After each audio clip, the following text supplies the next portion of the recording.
Just 10 days after a Lexington teenager was shot and killed, we are learning more about what led to the triple shooting on Summerhill Drive. Court records show 16-year-old Michael Stennett was shot and killed after someone tried to rob him of his gun. Georgia MacArthur spent the day talking to the woman who raised the teenage victim.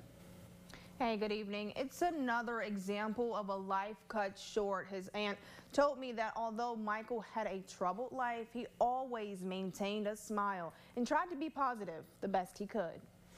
He was playful and loving. I mean, he absolutely lit up the room because he wanted to play.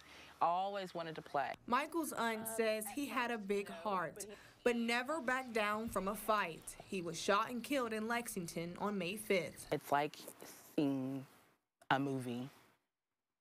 At one point, I just kind of grew numb, and the more and more that the coroner spoke with us, the more real it became, and then the tears started to flow. This 16-year-old boy was exposed to a lot early in life.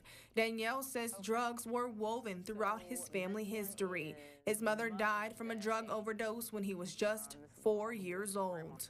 The last year, he was in a rehab facility to address some issues that he was abusing at the time. An investigation into Michael's homicide reveals a 19-year-old man tried to rob him of his gun on a trail on Summerhill Drive. I do feel like through some of the abusing of drugs that he used in that short amount of time, it really kind of gave an extra sense of paranoia.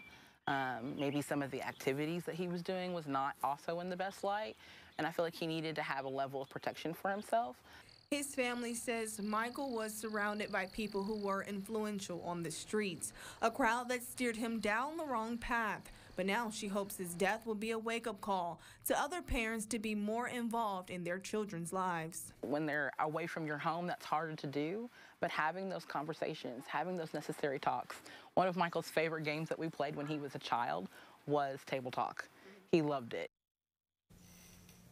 Police say Stennett was killed by 19-year-old Stuart Watson. He's also accused of shooting 2 other teenagers who survived. Watson is charged with murder and first-degree robbery. His bond is set at $1 million. Marvin.